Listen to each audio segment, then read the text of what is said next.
Awesome. Well, thank you all so much for coming. Thank you to LeagueApps for giving us an opportunity to do this. We're just going to take a quick moment to all introduce ourselves. We're going to talk about a lot of exciting stuff here today. I'll just get us going. My name is Mike Babich. I'm the Senior Recruiting Analyst at SportsRecruits. For those who don't know what SportsRecruits is, we're a recruiting platform that tries to simplify the recruiting process for student athletes and their families. Think of it as LinkedIn for student athletes, being able to communicate with coaches, keep track of your interests and activity.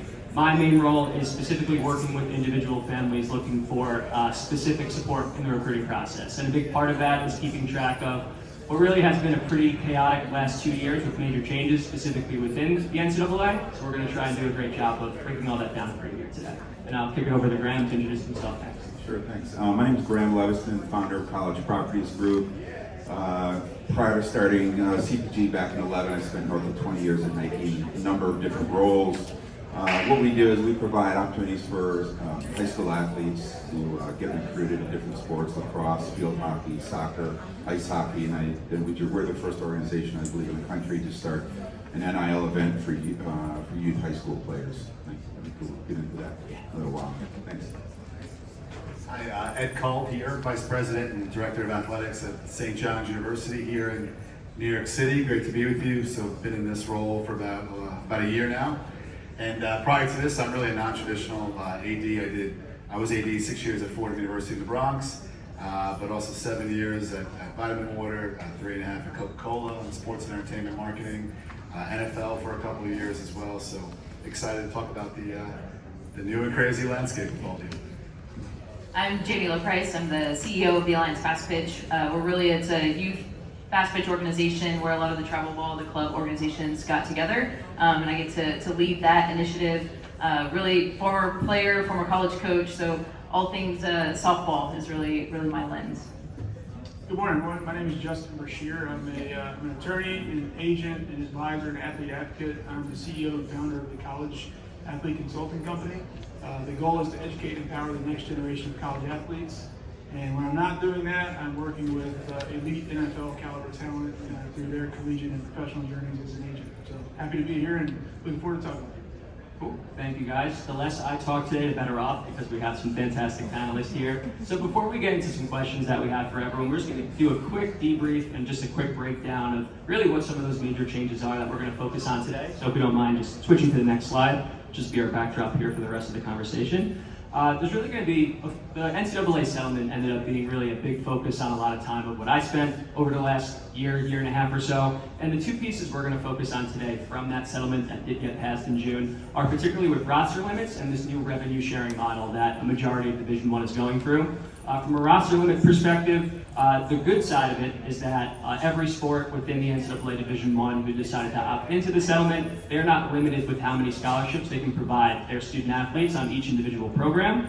However, there is no floor with that. So whether you are a men's basketball team, a football team, volleyball team, you are not required to give a certain amount of scholarships. So it really is up to each individual school or each conference to make that determination of how much money you want to invest in your program from the scholarship perspective.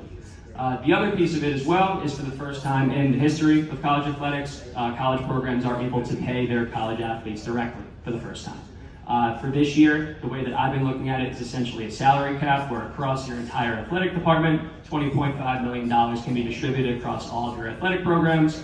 For those who are in the Power Four, all those big college programs that we think of, Michigan, Ohio State, anyone in the SEC, we've seen the trend that we've seen particularly for this year has certainly been 85 to 90% of that revenue share money going to football and men's basketball, but there certainly are opportunities outside of that in some other sports as well. And then the two other pillars we'll also talk about today, NIL oversight. NIL has been around for a few years. That certainly has been a piece of the conversation and probably what's garnered the most media attention within college athletics. But for the first time ever, there will be NIL oversight directly from the NCAA. NIL Go is a new clearinghouse that was put together where any NIL deal valued over $600 must be approved by that clearinghouse. Some mixed reviews that I've heard about that. That isn't going to be a main part of our discussion today. And lastly, the rise of the transfer portal, also something that has caused a ton of media attention. The numbers go up and up in every sport each year for how many student athletes are looking to transfer. but doesn't always necessarily guarantee success. About 50% of people who enter their name in the transfer portal will end up at a Division I school that's at the same level that they were at, or at a higher level of the program that they were previously a part of.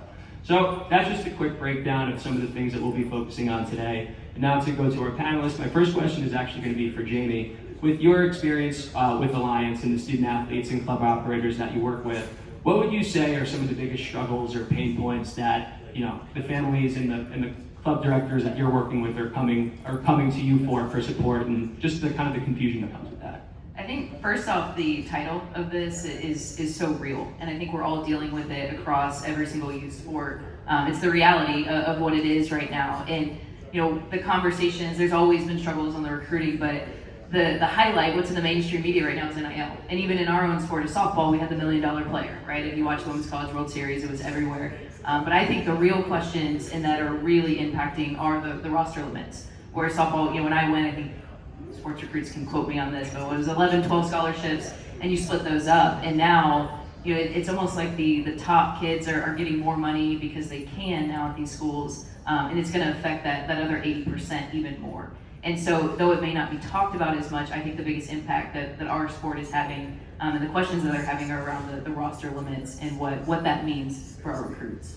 Would you say, is it fair to say on your end that you have seen a significant trickle-down effect where 5 years ago what you would consider a Division I player may be a lower level, maybe they go down to Division II or non-Power 4? Do you get a sense that people should have a bigger perspective on casting a wide net and just giving yourself a larger variety of options? And if so, what are those conversations like with parents who may not love to hear that advice? Yeah, absolutely. And I think you can all attest to it of just being honest and being real with your athletes and having those hard conversations. I'm looking at now our mid-majors are becoming essentially what junior college was for baseball. Where you go there for a couple of years, you get playing time, you're doing well, you're getting the stats, and then you enter the transfer portal, and now you get a chance to go not only play it at a Power 4, but earn some money as well. So that is the conversation. I think it's actually helping some mid-majors as well, but I think it all starts with obviously those very honest conversations that you have to have with your families. Yeah, for sure. And I'm so happy that Ed, you're here today as well, because you come from, I guess, the other side of the fence, being at St. John's and kind of having that experience. I believe, was it your first year with this implementation of roster, or this is the first year that you're going through the roster limit structure? You started at St. John's last year, is that correct? That's correct. So really, it went into effect July 1 as a part of the House settlement. So we're all kind of reacting here 90 days, 120 days. Right. So when you're building out a strategy at St. John's to determine what program is going to receive a boost in support, where there might be some situations where maybe there isn't going to be as many resources available for different sports, how do you have those conversations? How do you make that decision of what needs to be shifted? Because it is a pretty significant change that I don't think has ever been seen at this level. Yeah, it's a major topic every single day in terms of how we are handling these changes, how we're handling the new world of college athletics or really professional sports, which is what we are doing. The term rev share is really a horrible term because we don't have college football here at St. John's. So we have high-end basketball in the Big East, which is, I guess, kind of considered your outside of your 5 or 6 in terms of conferences. So we're not generating the same amount of money as the SEC or the Big Ten. And how do we compete with them at that level if we're not doing that? So we generate revenue for sure for college basketball, but not enough to cover the expenses of an entire athletics department. So Jami's concerns there in terms of what happens to scholarships in the future is great. So you talk about roster limits, that's awesome for the Power 4 who go above and beyond, has the financial means to do that. Mid-majors, which we still kind of fall into that category, there's fear of some of the Olympic sports scholarships being cut in order to pay for rev share. So something we're monitoring. Right now we're being aggressive with rev share just for men's and women's basketball. We fall below the cap of $20.5 million. But we're not saying no to lacrosse or softball to do something, but it has to really be a creative external support mechanism or a company or a donor that's willing to do this. So we're definitely flying the plane while building it, which is not comforting, but it's a little bit of an experiment to see what's the return on investment, what's sustainable, and how do we find alternate revenue streams to continue to cover it, because it's not that the school is going to empty the endowment to help us do this. You're in an interesting situation with St. John's where you have a preseason top 5 ranked men's basketball program, and where I think if you look around the rest of the top 25, the majority of those programs do have football. So in your your experience and your perspective, do you look at that as an advantage or a disadvantage? I guess from a revenue share perspective, that would lead me to believe that it would be an advantage since you don't have football to divvy up those finances to. But does the revenue that you're building change because of that also? I think right now it's potentially an advantage for us in that everybody hasn't figured out their model yet. And we are blessed that we have some financial supporters that want to see the institution succeed and do well, and that are investing heavily in college basketball and Coach Pitino. We'll see what the return on investment is, Michael, right? In terms of how this year goes, top 5 is amazing. So it's almost a big bet, it's almost a big investment. And I will add, it's not just an athletics movement. For us, it's a global one. So we need more applications. We need more enrollment numbers. We need more donations. We need better facilities in terms of campus. We need more of a marketing profile in terms of expanding our brand. So it's a global institutional campaign and discretion. It's not just an athletics, we hope to win situation. I'm interested in your perspective, Graham, from the events perspective, because that is obviously a major piece of where a lot of student athletes try and build exposure for themselves, try and get their name out there, and ultimately get that visibility with college programs. And I think, as we've said so far, it's more difficult to break through with some of these higher end college programs from a Division I Power 4 perspective. What would you say are the most important steps that student athletes can take in preparation for competing in front of those high priority programs? And how can you make the decision on which events are going to be most worth it for you based on the sports that you typically work with? Yeah, good question, Mike. It's interesting. I've been in this space, and I'll speak to lacrosse specifically. Been in it a long time, and we run events that are basically lacrosse by camps, and really our model is working with about 95% of the folks we work with are head coaches. So that's kind of the value proposition, is getting kids in front of the ultimate decision maker, which is really important from a recruiting perspective. But club is also a really important aspect of the recruiting phase, because they're playing with these clubs all summer long. They're playing way too much during the summer. That's a topic for another time. But they're playing club. They're doing a bunch of other events.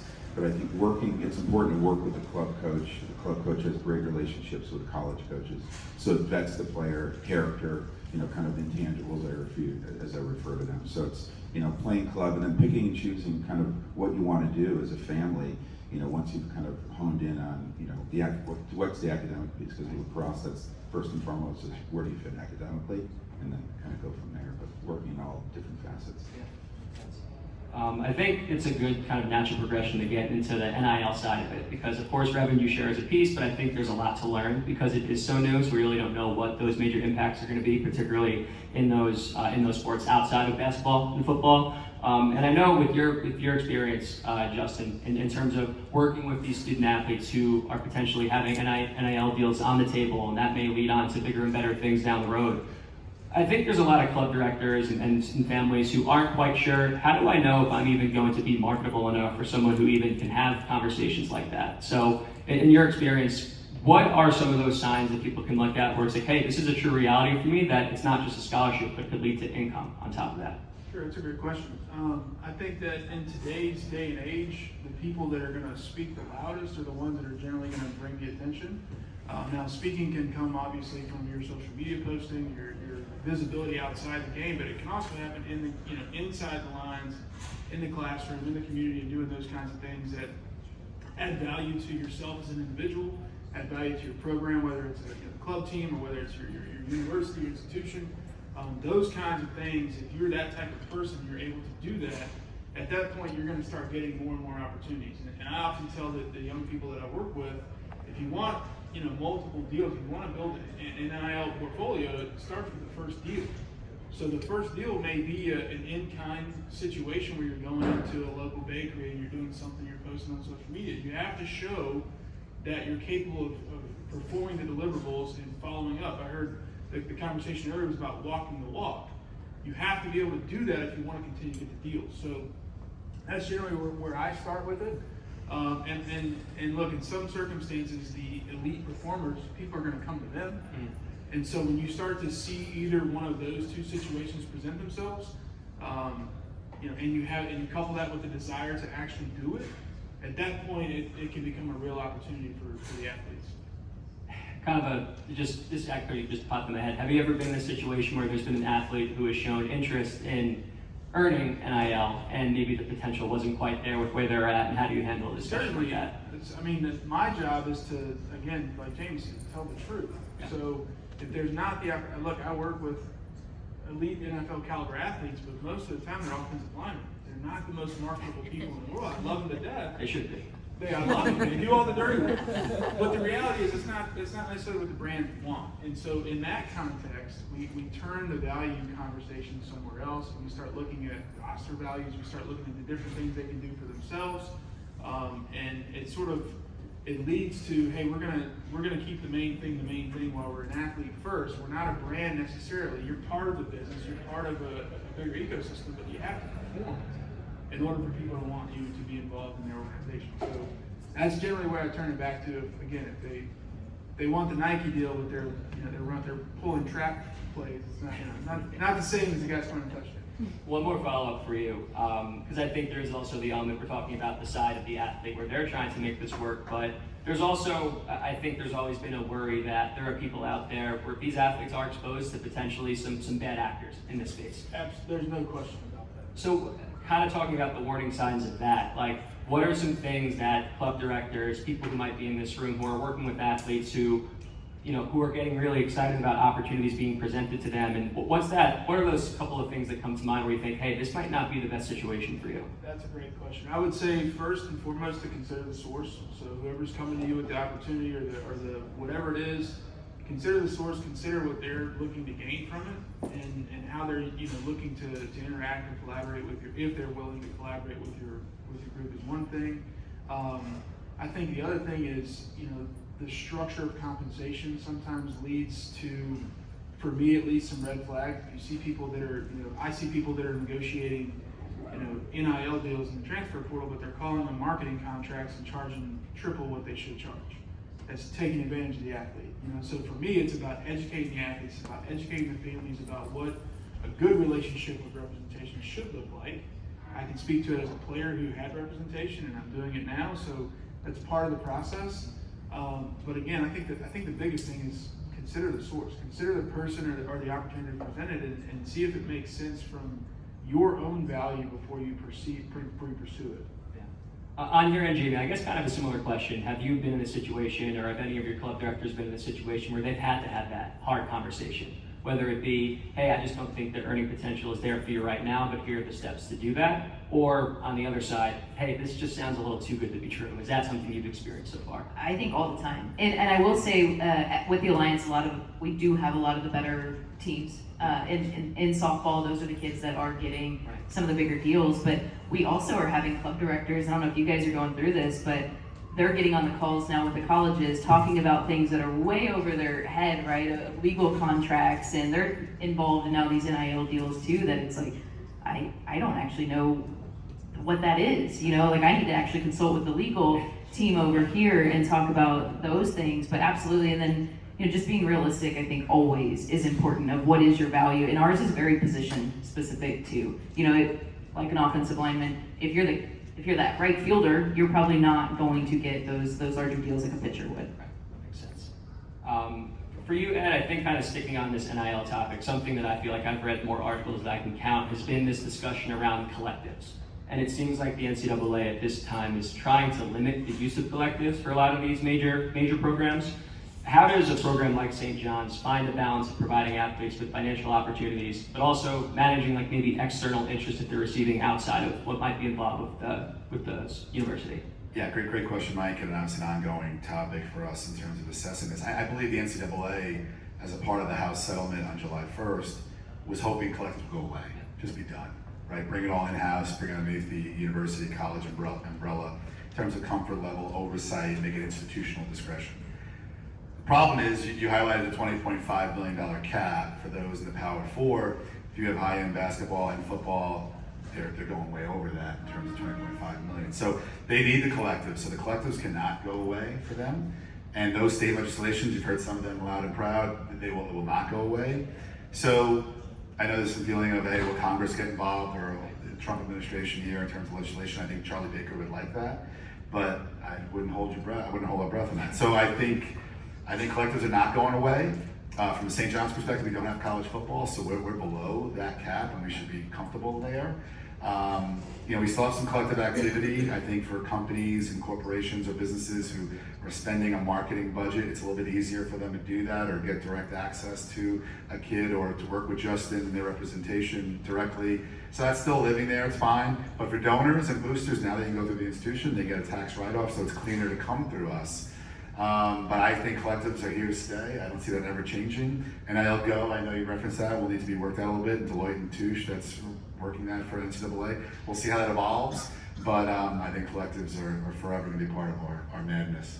On your end, Graham, I think because when you hear NIL, at least for me, I think the experience is you see the 7-figure deal for those really recognizable people, Archie Manning, Livy Dunn, all these huge men's basketball players, Cooper Flagg. And I think that ends up giving a little bit of a incorrect notion of what the earning potential is for a lot of student athletes. I know you said lacrosse is a sport that you're heavily involved in. What is the actual earning reality for college athletes outside of football and basketball that you specifically work with? I mean, I've spoken to a lot of folks about this, both family members and players alike, and the non-rep sports is not a lot of opportunity out there. I think the one thing that we're doing to get kids, in high school to learn about NIL is we developed this NIL event in the lacrosse space. So we brought in, it's a girls event, a boys event, there's about 1,600 kids. We brought in the best players as captains, and then we held a live draft where they drafted their teams. And then ultimately the most marketable team, as it needs to be referred to, not the winning team, because then it becomes pay for play,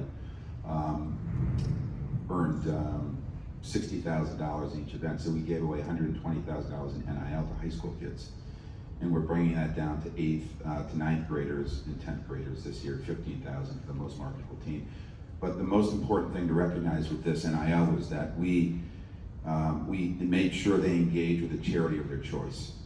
So in order to receive the money, they had to select the charity, do X amount of work, X number of hours worth of work with that respective charity, post that information on social, tag us, and the whole thing. And then they had to sign a one-off NIL deal, which was created by an attorney that we retained, Midwinter, very well-respected attorney in NIL space. We retained him to create all the paperwork and legalese around this stuff.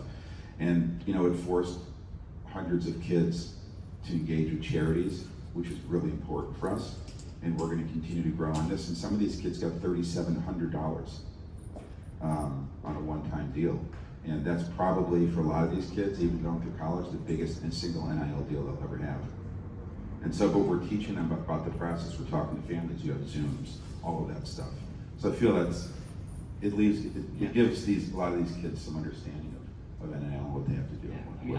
I'm thinking of my bank account in college, and it wasn't that. So that sounds pretty cool, even though it might not be. Can I add a little bit to that, just coming from softball being a non-revenue sport? So I asked, our 2027s are going through the process right now, and I asked our coaches, are they getting offers? What's the going rate, essentially? And obviously this is for a very small few, but there are some of our 27s that are being offered $30,000 a year, on top of getting a full-ride scholarship in a sport like softball. And so I was like, oh, and now players that are already there could get upward, but the problem is that's a very, very small few. That's not the reality of everybody, but it is crazy to think that now a 16, 17-year-old softball player could end school with $120,000 or more. And some, like the Ivies don't have collectives, they aren't paying anybody, and so you've got the Ivies that have competed with North Carolina's the world, at least in lacrosse and soccer and other, there are other areas, and that some kids are getting those deals and they can't offer anything, and it's need-based financial aid.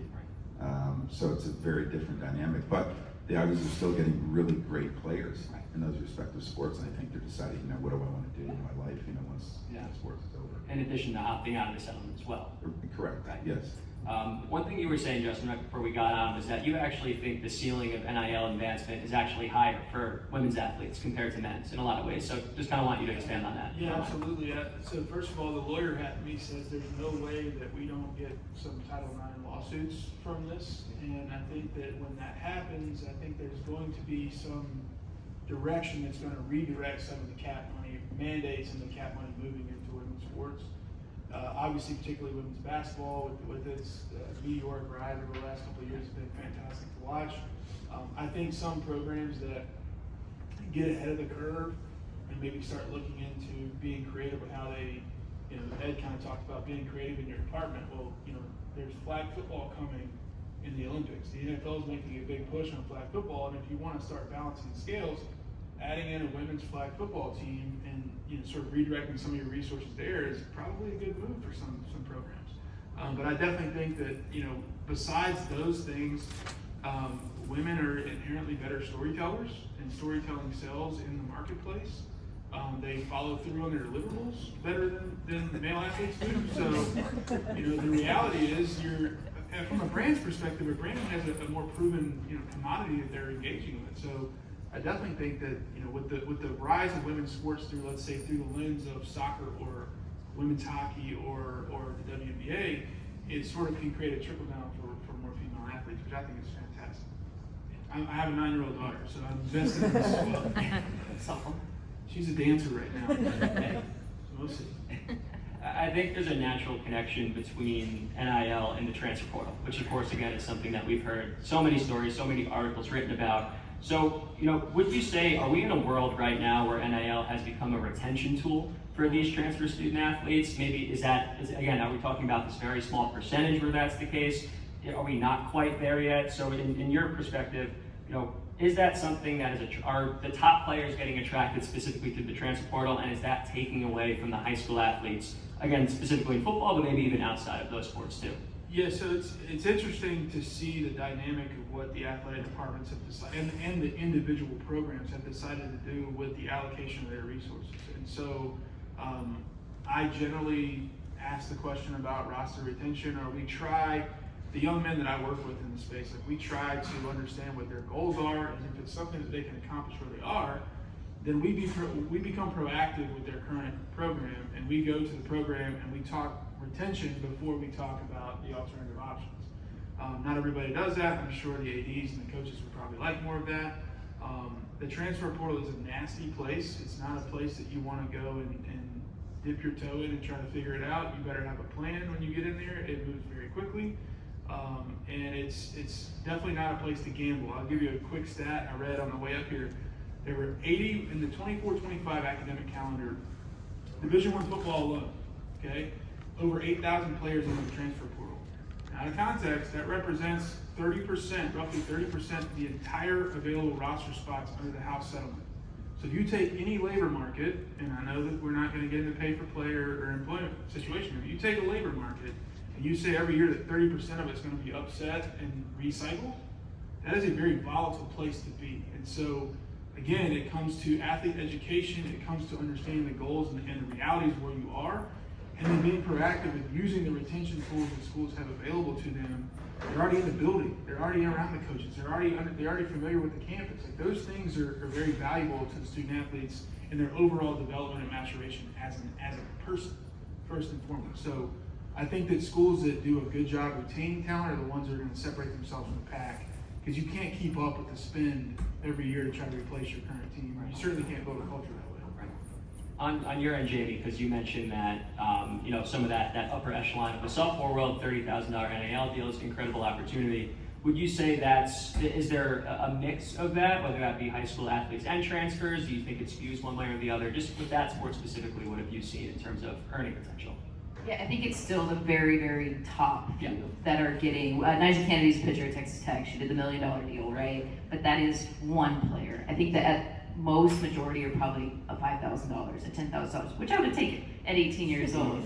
But it's still definitely very small. I think what's interesting is recruiting doesn't stop now at 18, right? And so everybody in here is club directors. You're still on the phone with these college coaches, because who's the first person they're going to call? Right. Is the club director, and they are hanging that NIL money. If you're a pitcher right now in softball and you're decent and you're pitching at a mid-major, their SEC schools are going after you because they have to play 3-game series, and that's where the money is going. And so now our travel ball coaches and directors, they're becoming NIL agents essentially, and absolutely they don't have that expertise, right? That we all pay lawyers for, and so I think there's a real problem and a real need. That we need more guidance in just to help them through, because they've become agents now Right. once their kids get into college. Right. I'm interested in your perspective on this as well, Ed, because I remember reading some articles about Coach Pitino in particular, where he said, look, I'm going to focus on transfers. Maybe that doesn't mean that I believe there may have been a couple of high school recruits that have been brought on for this year, but it does seem like the majority is going to be through that portal because of that win now mentality, having athletes who have that experience playing at that level. What do you see outside of men's basketball? Has that been also a big priority for maybe some of the other sports on campus too? Yeah, I think Coach Pitino's been very vocal about the kind of the new world here at college athletics, and his quote is a pretty good one of, his fear in this whole process is the most amount of money these student athletes will ever make is right now playing for me, and I'll be doing them a disservice for the future of their life, right? So we've talked a lot about support and pro bono lawyers and pro bono IRS agents and folks, but it gets dicey as Jamie and Justin alluded to in terms of family and entourage and people that they are trusting in this process. So not to digress on that, but I think Coach's feelings are, if we're spending millions of dollars on a roster, which is what we're doing, do I want to invest in a high school 18-year-old who needs some emotional time, needs a little bit of development time, needs a little bit of hand-holding? So I'm going to spend a lot of money on that student athlete. They probably won't play a lot or contribute in year one, which is typical, right? We all went through that as student athletes. But then I might lose them. I got to give them a raise next year. I got to keep them from going to the portal. Does it make sense for a win now mentality? Which is crazy to say. Believe me, I own that. I own that. Crazy to say. So that's where we are. Where he's living in the portal. I think we have 10 new players this year, 4 returnees from a Big East championship team, from a top 10 team in the country. I will say this about the portal, in defense of the portal, and I'm very critical of it, as you can tell. Transferring from higher education, that's an epidemic everywhere. So general population are transferring like crazy in terms of retention rates are down, graduation rates are down. We all know participation in college, especially males, is down. So that whole mentality of instant gratification, besides pay for play or NIL, and there's a big separation between those two terms, is I'm not happy here. I'm going to the next school, or my friends are here. Or I'm out of here. I'm just done with this, right? They hit eject and they're gone. So that is part of the problem here, not just an athletics problem. This is a higher education problem. I just want to be very clear on that. The numbers prove that. Numbers are still higher on transfers on the general population than they are in athletics. So it's not just in athletics we're chasing. But, and then the other part, and Justin nailed it, I don't know why it's not a bigger story for the kids or student athletes that don't find a home. Why is that not a story? I lost my scholarship, now I don't graduate, I don't know what's, that's not a story for some reason. I guess because the money is such a sexy, glamorous topic, but there's so many kids that are foregoing their scholarship and now don't have a place to play, or it's over for them. And I would say that there's a large percentage of students who are entering the portal already knowing where they're going. Because, and Justin knows this, whether it be tampering, that's a bad term anymore because we don't have tampering in NCAA, but how do we, that is happening prior to them going in, they already know what the offers are at the high level. And my last comment is, we avoided every aspect of trying not to make them employees and fighting the antitrust laws. At least for football and basketball, we should have made them employees. Because we can collectively bargain, they could have unionized, we could have had some salary caps and guardrails. Now it's over, we can't go back now. Justin's gonna say, you're not gonna limit my client's ability to earn income right now. We can't go backwards and constrain that. So I don't know, this is the issue where it goes. That's why I think there's a lot of change ahead of us. But we fought so hard because we didn't want to pay them benefits, we didn't want to call them employees. We should have. We could have actually then organized this a lot better. Because now the Wild Wild West is here, and I don't know how it ever comes back. One more thing to follow up on that. The interesting part you said, we talked about the use of collectives and sort of how they've changed. What I've seen, at least anecdotally, is collectives are the ones that are being creative with the ways that they add value to their clients in an employment type situation. So there's a school that can't pay at the highest levels of football rev share, but what they can do is put a pension program together that those players can tap into for the next, from 5 years after they leave until they're 50. That's a large chunk of your life to know you have consistent income. It's really nice. And so if you can get to the athletes and teach them those things and teach them that value, there is a way to make it work. Well said. I mean, NIL, the starting of it should have been softball student athlete who plays guitar. They were never allowed to even play in a wedding and receive money, right? That's crazy. Or they couldn't give a lesson. Or I had a tattoo artist that couldn't give out tattoos and pay. We understood that's ridiculous. That should have been changed, that rule. But to Justin's point, I feel like we should have done this as NCAA. NCAA could have let this. fine, we're paying Archie Manning $8 million. Let's give it to him over 30 years as a pension, as a $250,000 pay every year. Archie, good news, 30 years, your life's set, we're gonna give you this check instead of just giving it a lump sum right now. We should have been more creative for the future of that student athlete, because I wasn't ready at 18 to take on that kind of money. Who is? We should have thought a little bit more that way. I think Archie in particular probably is in a better spot than most with that also.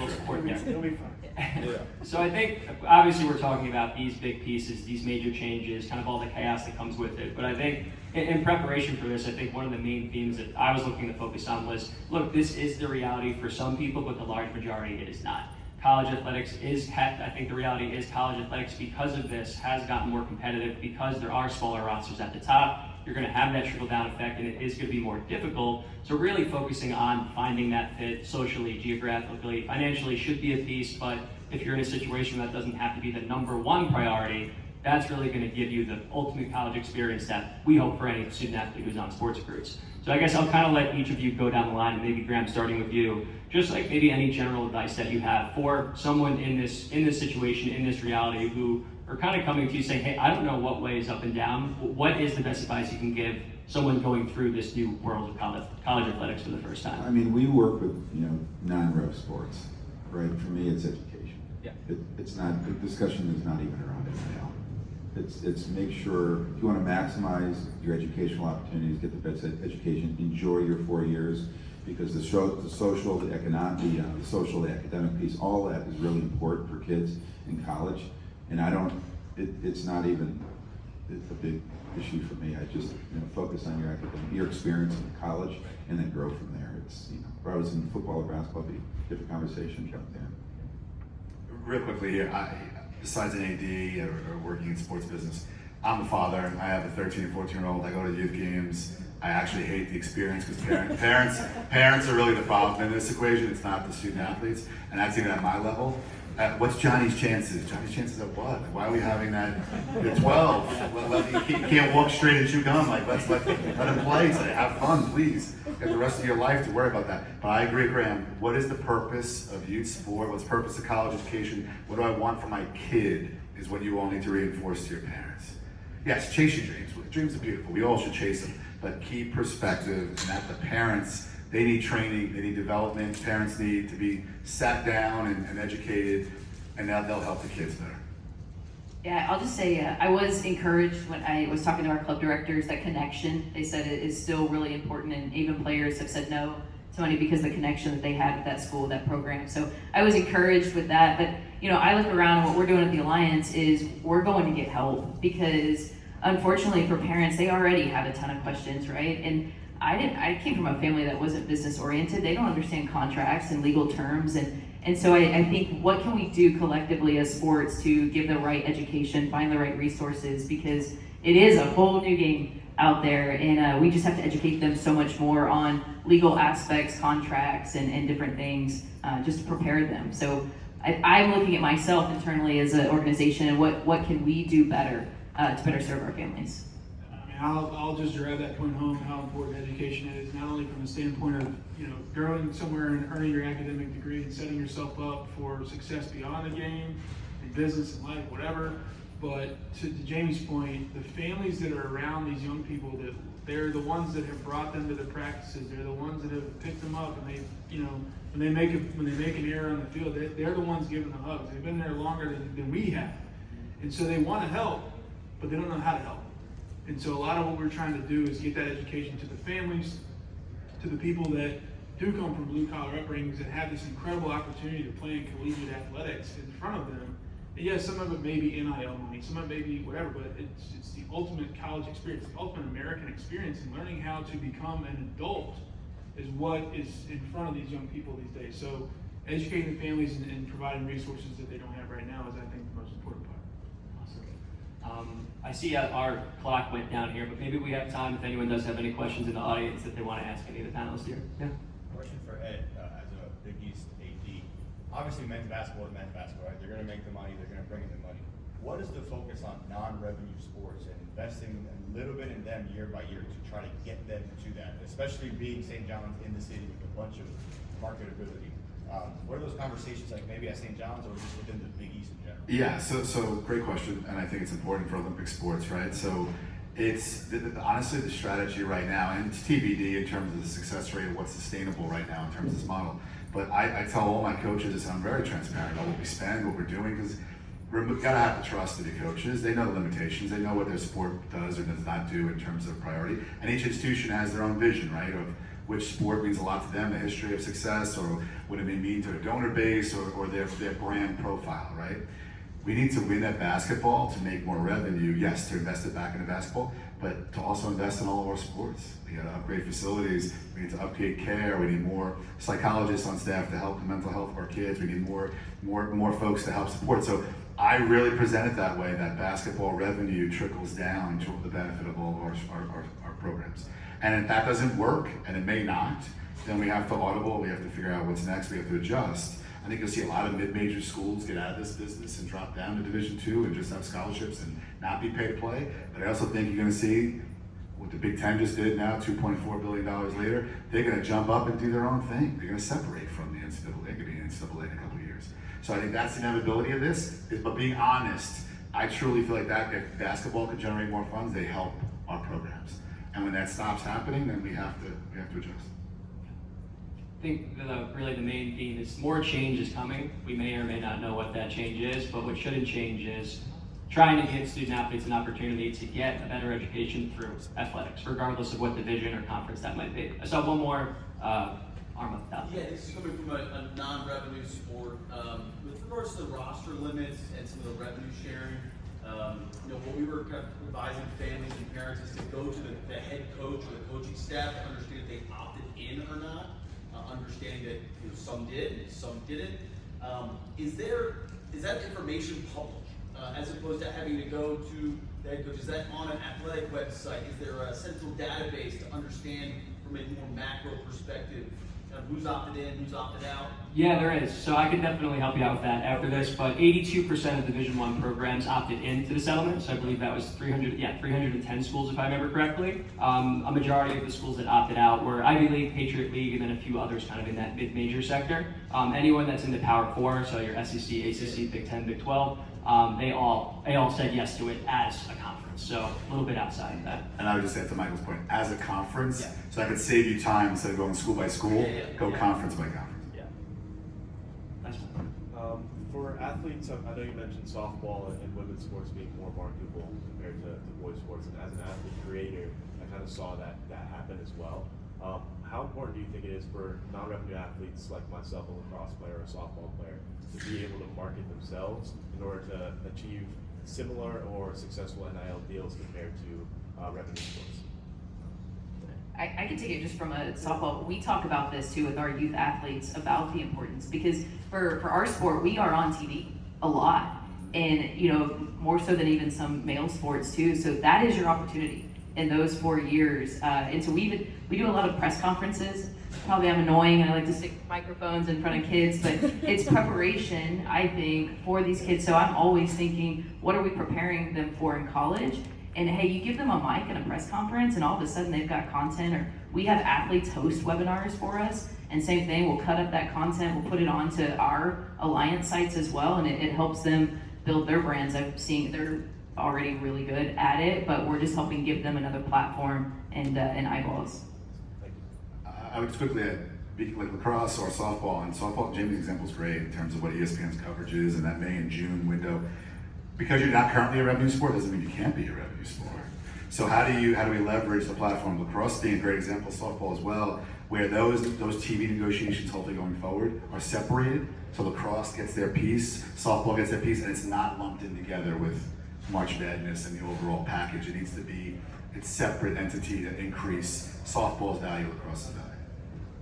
I'd love to keep this going. I was just getting the wrap it up sign here on my end, but thank you guys so much for your time. This was really awesome. Just from my perspective, hopefully everyone feels a little more informed about just kind of what this crazy world of college athletics has become. Thank you all so much for dedicating the time. I think this is really valuable, and really appreciate you guys as well. Thank you.